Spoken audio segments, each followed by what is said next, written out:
বক্তৃতা দিতেছিল সবাই, আর আম্মার ভাই ওনাকে পাশে ধরে মানে দাঁড়ানো ছিল।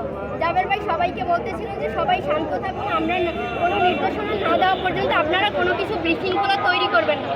জাস্ট 1 মিনিটের মধ্যে আপনার পানি ছোড়া শুরু করছে। এটা কি পানি আমরা বলতে পারবো না, এটা নীল রঙের পানি। 1 মিনিটের মধ্যে তার মধ্যে সবাই ছত্রভঙ্গ হয়ে গেছে। আমরা যারা পিছনে ছিলাম সবাই পিছনের দিকে দৌড়াইতেছিলাম, মেইন রোডে এসে গেছি। এর মধ্যে ওরা 1 মিনিটও দেয় না, পানি ছোড়ার 1 মিনিটের মধ্যে ওরা টিয়ার সেল মারা শুরু করছে। মানে মানুষ না দেখে না, মানুষের মধ্যে মানুষের উপরে ওরা যে জায়গায় জায়গায় টিয়ার সেল মারতেছিল, মানে সেকেন্ডে টিয়ার সেল মারতেছিল। তার মধ্যে আপনার সামনে যারা ছিল জাবের ভাই, আমরা পিছনে চলে আসছি, এর মধ্যে শুনি জাবের ভাইয়ের গুলি লাগছে। জাবের ভাইকে 2-3 জন বের করে এসে ভ্যানে করে শাহবাগের দিকে নিয়ে আসে।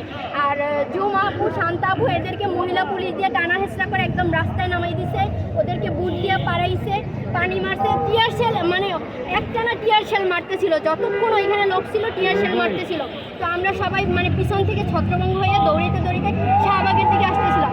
শাহবাগে আসার পরে উল্টো দিক থেকে হয়তো বা শাহবাগ থানা থেকে 4টা গাড়ি আসছে, পুলিশের গাড়ি আইসা ওইখানে মানে জাস্ট শাহবাগের ধারেই ওরা শাহবাগ নাইমাই একটা লাঠিচার্জ শুরু করছে আর সাউন্ড গ্রেনেড মারা শুরু করছে। আমি নিজের চোখে দেখছি, আমার সামনে এসে একটা সাউন্ড গ্রেনেড পড়ছে, 3-4টা সাউন্ড গ্রেনেড মারছে আর উল্টা পাল্টা চারদিকে ভাইদের পিটাইতেছে কিছু একদল। তারপর দৌড়াইতে আপনার শাহবাগ থানার দিকে ভাইয়েরা চলে গেছে।